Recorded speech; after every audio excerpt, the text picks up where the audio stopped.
to do. Yep. Otherwise, it doesn't know what to do. It's like, duh. All right, let's get some water before everyone pops back in here. Lord, it's been a day. Let me tell you, it's been a couple of days for me anyway. Oh yeah, we've been hitting it hard. Yeah, I'm just glad the stream went well. It did. The movie wasn't cut off. I didn't mess up too much. I was just, and then we got a good mic. I'm really happy with this mic. The mic is wonderful. People can hear us good. I didn't hear any complaints about it. And when we listened back to some of the stuff we were doing for the test, it sounded great. I couldn't believe it. Yeah.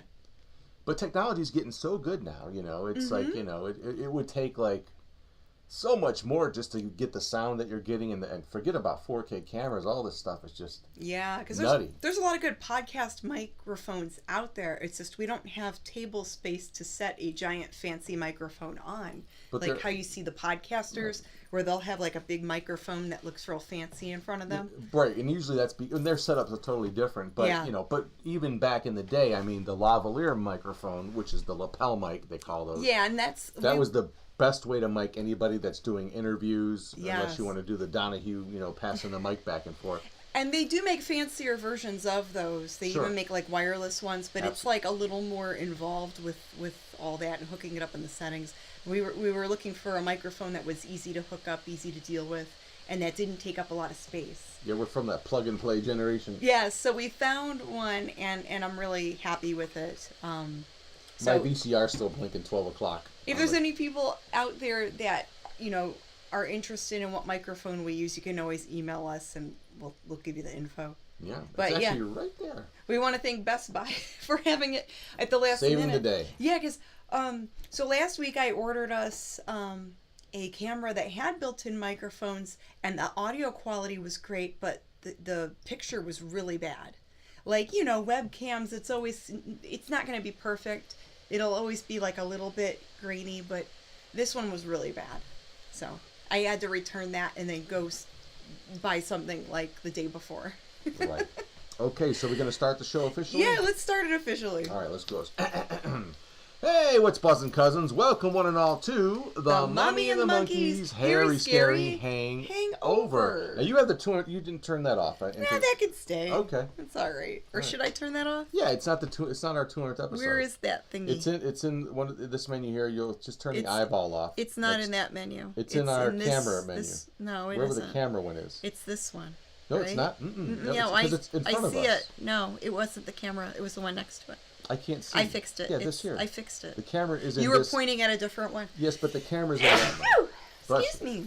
It's okay. We figured it out. Yeah. Jennifer Delaney's here, the birthday ghoul. Today's her birthday. We hope that you had a good birthday today, Miss Jennifer. Mm-hmm. Neil House is here. Wiki Bobby's here. Greg is here. Toy Painter 1. Yes, Toy Painter 1. Albert Matelski. Draugr is here. We John got Lincoln. The stuff that Toy Painter sent us, Toy Painter 1 sent us, is really cool. Oh, yeah, let's show those now they're in color. Now that we're all in color. Yeah. We were in black and white. This is a nice, he's pretty big. He's probably more visible. Okay, let's try to show these. So this is what Toy Painter 1 sent us. I can't believe, that's a lot of work there. That's very good. And they're very detailed, and they're real nice and cute. He must have like a brush with one thistle on it. He probably has like a whole set of like, you know, you'd probably have to have really thin brushes. Or do you think he's like Ant-Man? He could shrink himself down and just grabs a big shrunk down paintbrush and he could paint him that way. I like the little witchy poo the best. She's like on a pumpkin.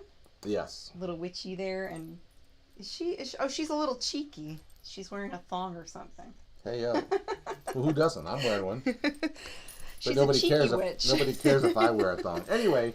Yeah, welcome to the show. We just got done wrapping up our 200th live streaming episode of the Mummy and the Monkeys Hairy Scary Hangout. Yes, 200 shows, guys, and it's crazy because like we started the Hairy Scary Hangout. It was New Year's Eve. Is that tonight's topic? Humble beginnings. Well, and it's not like we're some big, you know. No. We're like. There's other YouTubers out there that have a much larger following. I was being very tongue-in-cheek. I'm not saying which cheek my tongue was in, but that's my business.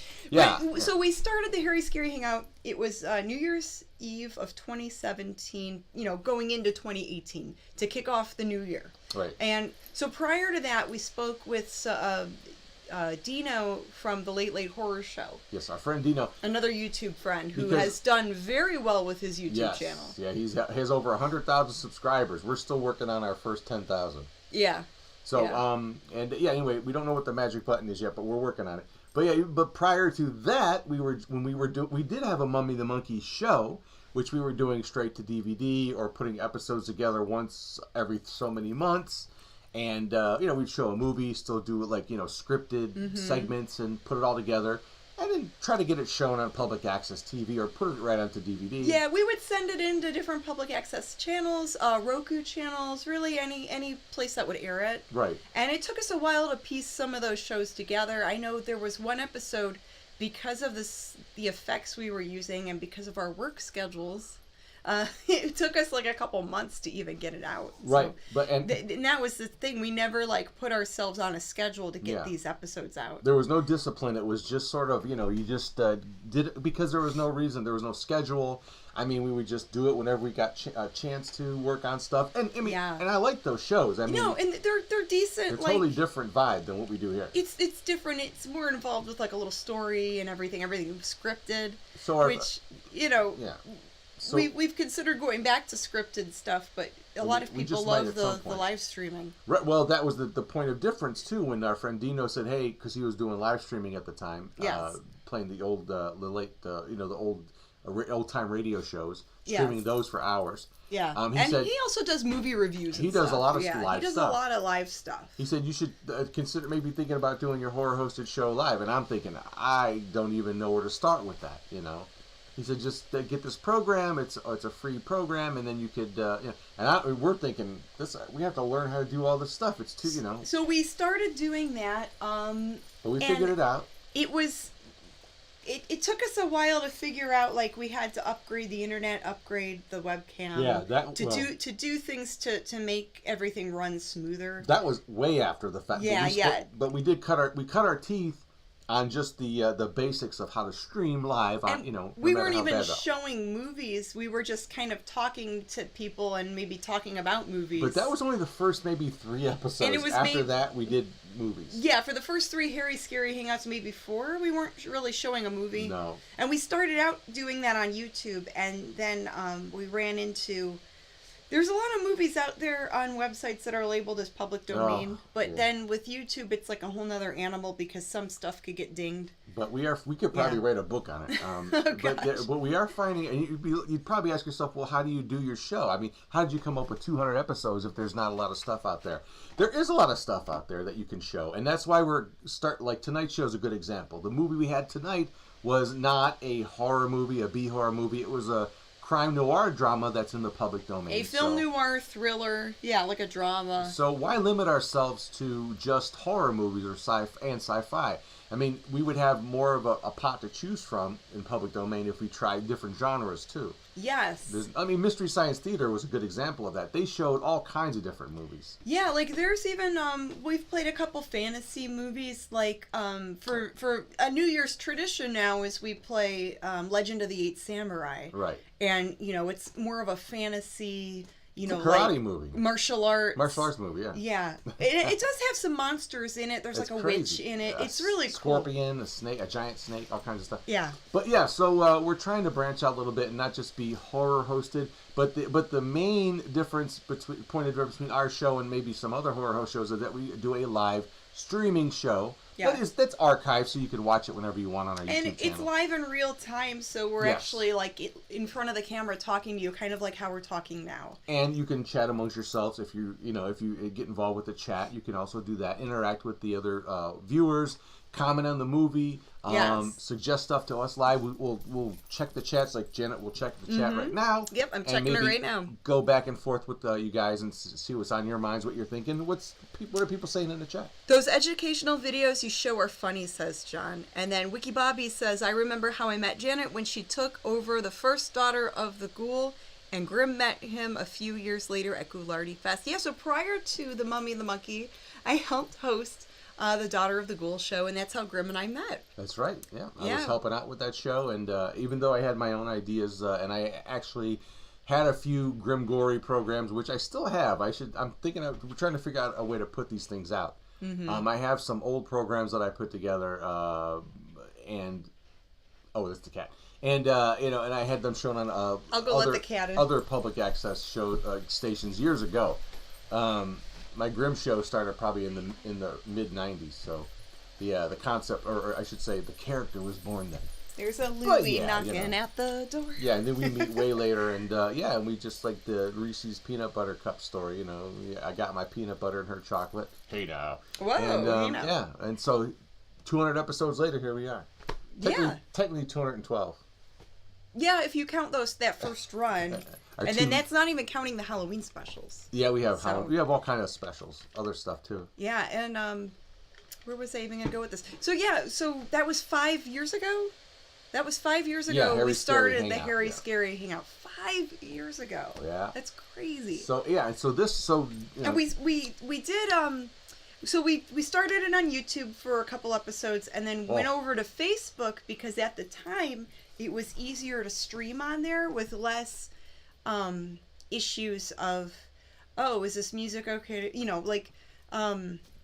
Look, public domain stuff being claimed as copyright. Life is a big dance. Like if you go. So we were trying to figure it out, and at the time it just seemed easier to stream it on Facebook. You just have to learn how to. It's like weird. It's like when we first started, what we're seeing is we know some newer horror hosts that are coming around, and they're jumping on YouTube and want to do their show. And they're trying to figure things out too. And then we've talked with them a little bit, like, hey, try this, do this, blah blah. We know a little bit from getting beat up so much, but that's how you learn. We just literally went in without any.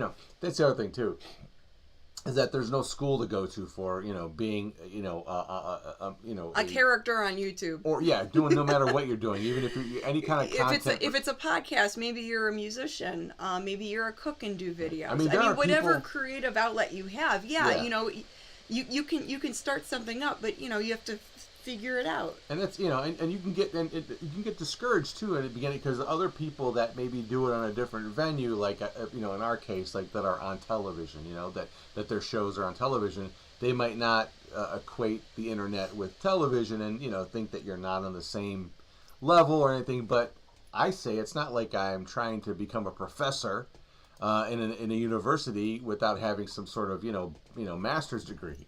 There's no school for this, so it's Janet and Grimm, out of the two of you, who is the more tech savvy? Oh boy, it depends I think we both have about. some tech skills. You're really good with the graphic design, so he'll make graphics and I do all the art for the show. Well, except for I've been doing the YouTube thumbnails, most of them on an app. So I'll take. It's kind of like taking pictures and stuff that we already have and then making like clip art with it. Yeah, but we've been also lucky too to have other contributors to the show, like our friend Randall and Tony Beller, and my gosh, I mean other people that have submitted artwork over the years, and so that we also like the show to be sort of this piecemeal of the fans contributing. It's just more fun for them and for us too. It's great. And then Jay Summers says, I still have a Daughter of the Ghoul shirt. Wow. We have some too. And he actually designed those shirts. And it was a group effort. I drew how I kind of wanted it to look, kind of a rough sketch, and then you put it into Photoshop. Boom, just like that. And made it magical. Yeah, but as far as Yeah, I'll do that with some things. I'll be like, hey, I kind of want this to look this way. Can you help? And then he'll just, But as far as tech savvy goes, we are definitely perpetual students at the University of YouTube. Yes. YouTube University has solved so many problems on the fly for us, even. Like, it'd be like minutes before the show, look it up on YouTube, boom, someone tells you how to do this setting, we're done. There has been, there's great YouTube videos that will explain things, but then, like, when I'm looking up product reviews, like if I'm looking up a camera or looking up a microphone, I noticed with a lot of YouTube videos, they're very biased, meaning the influencers get paid to do the review. Sure. Or they get a free product to do the review. Well, you always have to, then they're going to say that every product is awesome. Well, you have to look up more than one thing. Yeah, so you have to look up multiple things to get different reviews, and then kind of. Life. And sometimes you just have to try it out, and then hope the store has a return policy if it doesn't work out for you. That's very important. Yeah. Yeah, and sometimes it's just nice to go into the store to look for the right thing that you need. Yeah. So there's lots of different. I mean, you have way more. I was thinking about that too. Like, so many things go through my mind when you're talking about you know, not just horror hosting or doing anything, but like, especially with entertainment. I mean, it is so much easier now Yes. for someone with any idea, whether it's a good idea or a bad idea, to execute it. Before that playing field was level. I mean, you had to know somebody to be able to get anywhere. Now it's like, hey, you got $100, you can probably find a used camera, you can get a connection, boom. A camera and a dream. A camera and a dream has never been more prolific than it is now. So this started out, this still is our passion project, and we want it to, we're going to keep working on it. I was going to say too real quick, the whole idea of going live was a lot different for us discipline-wise, because now we were going to try to do a weekly show. I mean, at best, we were putting out one show a month if we could do that. Yes, you know? but to do the Friday thing it's like, well, no matter what, Friday is coming up and we have to get something out there. So, yeah, and it really pushes you when you have a deadline and you have to stick to that deadline. Yeah, like, if you tell people, oh, we're going to do a show this Friday, you have to stick with it. So, instead of watching movies at night, you know, a couple nights a week, I had work on the show. Yep. So, yeah. And then, you know, I like to research movies. I try to find movies for us to watch. Yeah, you're like the librarian when it, or so like I the found film librarian. I found this movie like the film researcher. Yes, I found this movie a couple months ago on YouTube, and I'm like, that's a really good movie. It was messed up, and I'm like, well, maybe we could play that. And once I researched it, it's a public domain film. It's in the National Registry. It's a kind of a historic noir film, and it was directed by a lady. So that's cool. And I hope, you know, most people enjoyed it.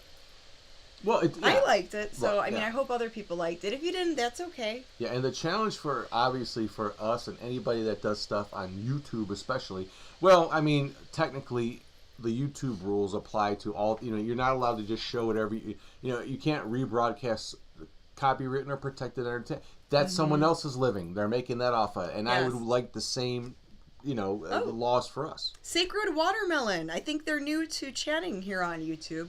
They're asking, were you in Heroes 101? There was a public access show where I dressed up as another character called the Silver Bullet. And yeah, it was a show called Superhero 101 where they played superhero serials. Yep. And then in between there were, you know, little hosted segments with, you know, ladies in superhero costumes. Yeah, that concept was there were like costume superhero females, never a guy. Yeah. But it's like these, you know, these costume superhero female characters. And they were in a classroom giving you the 101 or the information, you know, teaching you about the cereals. It was very strange, you know. Brian Pixar put together, our friend Brian. You know, I didn't get it at first, but then when I started watching, I'm like, oh, okay. Yeah, it was a different concept. But why did it be superheroes? I don't know. Well, because a lot of the serial shows had like a hero, so maybe that's why. I was trying to put, but you know, but we have some of those episodes. And that's something like those old serial shows. That's something we could probably play too. I really like the serial Shandu, with Shandu. Bela Lugosi playing Shandu, and he's like this mystic, you know, magician guy. I'm Shandu. And it's more like a fantasy series. It's really cute. Has monsters, has magical stuff. They go on adventures. They fight the bad guys. So some of it, the challenge is, it's fun, you know, to try to dig up and try to find movies we could show because, you know, I mean, it would be a lot easier if we could just, you know, figure out how to, you know, buy the digital rights or the streaming rights for, you know, we're still trying to crack that nut. But even that has limitations. I mean, you can only probably show those movies for only so long, right? It depends on the deal. Every studio's different. Every person's different. And I wonder how many problems they have with that, though. Like ultimately, I don't know. Well, that's something we could, you know. We're still figuring learning that out, and we're talking with indie filmmakers. And speaking of indie filmmakers, we're hosting a double feature tomorrow night. We didn't promote that enough. We mentioned it like twice. Oh, we should have talked it up a little bit more. We should have. Yeah. But anyway, if you're listening now or you're watching now, we're back tomorrow for our. Man, we did a terrible job at talking about that. Yeah, we mentioned it like twice. We probably should have showed a little graphic and promoted it more. Yeah, I know. Hindsight, you know? Too much going on. But anyway. So, tomorrow night we are hosting a double feature. It's already been recorded. It's already put together. It's already uploaded. It will be a premiere, so there will still be a chat. You can still chat and have fun. You can comment on it because we'll still read comments. We just won't be sitting in front of the camera hosting it. Yes, and it's by filmmaker Michael Gale. He's put together Michael Norman Gale Yes. from Moron Productions. Yeah, it's called the Mummy and the Monkeys Moron Double Feature. We'll be showing The Man with the Golden Hand and Vampire Ticks from Outer Space. And I Yes. even had a trailer. Oh, I could show, And we've hosted Vampire Ticks from Outer Space a couple times before. However, we have gained some new followers that haven't seen the movie yet. That's right. So we thought it'd be fun to bring it back. It's a fun, cheesy movie. That's like one of our favorites that Michael made. Yeah. And then the other one is The Man with the Golden Hand. It's kind of like a sci-fi conspiracy type of... That's the first one, right? That's the first one. Yeah. And then the second one's Vampire Ticks. Yep. And on a high note. Yeah, so it should be fun. It's a little over 2 hours long, the whole double feature. So, yeah, not a big commitment. So if you got nothing to do tomorrow, you're not watching Sven Gulli or Joe Bob Briggs, then you can maybe check our show out when it premieres tomorrow at 7 p.m. Eastern Time. Or just have like 10 different TVs in your house. People do that now. And watch, I do that. And watch like every show at once. Yes. Yes. I'll tape one show, watch two. Tape them all. Yeah, and just whatever. Yeah, so you can have Joe Bob on one screen, Sven Gulli on the other, and then put Mummy and the Monkey maybe on your phone or something. There you go. If there's room for everyone in the coffin. There is. And you know what's cool is even if you don't catch the premiere, it'll be up there later for you to watch. That's the great thing about our show, too, is that it's archived. It's a double feature with an intermission reel in between. There you go. Boom. It's going to be a lot of fun. And then we're going to do a Sunday live talk show. Yes. Not Harry Scary. It's going to be Living the Scream? Living the Scream Our podcast. podcast, yes. So our alter egos will be It'll there. be more behind the scenes, talking about our scavenging adventures, our Mummy and the Monkey adventures, and yeah, it's going to be fun. Yeah, so anybody have any questions for us? More questions in the chat? Jay says, you guys or the Ghost and Mr. Chicken? No competition there. Oh, I'd love to show that movie. Albert Matelski says, Jay, the Ghost and Mr. Chicken is good, though. It's a good movie. It's one of my favorite Don Knotts' movies. David says, I kept asking about tomorrow, ... Oh, see, I wasn't reading the thing. Yeah. Well, the comments go fast. Sometimes it's hard to see. So we're still learning. Even after 200 episodes, we're still not the best at... Oh, what time on Sunday, says Ad? Oh. Let's try 6. 6 p.m. Eastern. Yes. Yeah. See, we go 8-7-6. 6 p.m. Eastern. Yeah, because it's Sunday, Yeah, Sunday fun day, right? Yeah, nice to set a good point of the day to stop, put down the gardening tools, and kick back and grab a cold one and watch us chat it up again, So what happened with, say, like the Little Rascals in the arguing? How come you guys can't show those? Oh, we can't show Little Rascals. Those are totally owned by... They're owned by... was it MGM? Yeah, they're owned by a big studio. Yeah, we can't play those. Yeah, it's like... And for Three Stooges, I think there's only 3 or 4 Three Stooges shorts that are in the public domain. Disorder in the Court definitely is, but then everything, I don't know. Yeah, there's only like a few that are in the public domain. Yeah, and even that stuff is older than the copyright. I know how that, but you're not going to touch that stuff. It's like King Kong should be, and Dracula should be. There's a lot of stuff that should be in the Mickey Mouse should be in the public domain. Although it is really cool because Snap. No. He's on YouTube. One of the grandkids of the Three Stooges. What's his name? Curly. Was it Curly's grandson? Yeah. Curly's grandson is on YouTube, and he does paintings, and he plays Three Stooges, and then tells you like little info and little tidbits and stuff, and he'll talk with you. It's really cool. I saw him on YouTube recently. Does he actually paint the picture, or is it like he does paintings and stuff? Yeah, he does artwork. It's not. I see it. It should be just all that mayhem, like how they really can't do anything. Oh, where it's just like paint splat. But then wouldn't that be like modern art? It could be a Jackson Pollock. Yeah. Maybe he was a stooge. Could be something like that. But yeah. Anyway, so yeah, there are people out there doing anything like that. So it's sky's the limit when it comes to online entertaining. And Travis says, I have met the grandson of Jackie Coogan last year. Wow, that's awesome. Uncle Fester. Yeah.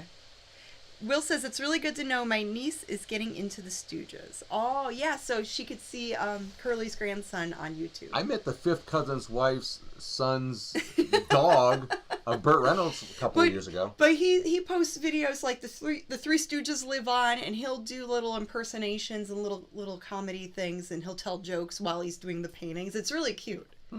It's really cute. So it seems like it's like, for all ages. Oh, I'm sure, yeah. Yeah. Why not? Yeah, it sounds like fun.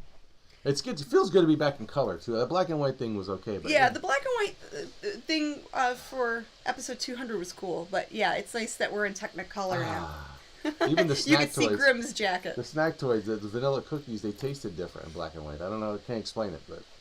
All right, gang. Well, I am a tired little mummy, and I think I'm going to. As promised, a half a hangover is what we did. Yes, just a little bit. I think we're going to sign off now. But thank you again, guys, for your support, for the nice messages, for everything. We're really grateful for the fans, and we're glad that in all the craziness of the world right now, you can have a little bit of fun and watch some fun stuff on YouTube. It's a bright spot for some people, a little bit greasy, but it's bright here. Yeah, yeah. And what can we say? But thank you so much for supporting us and being, as they would say now, the kids say now, part of our journey. Yes, part of the journey. Yes, yes. Now it's a lot to unpack, but at the end of the day, you're part of the journey. You're part of the journey. So thank you so much for being a part of the Mummy and the Monkey's journey. Yes, and what would Jerry Springer say? Be kind to yourselves and each other. There you go. Good night, good fright, guys. Mwah. Bye-bye.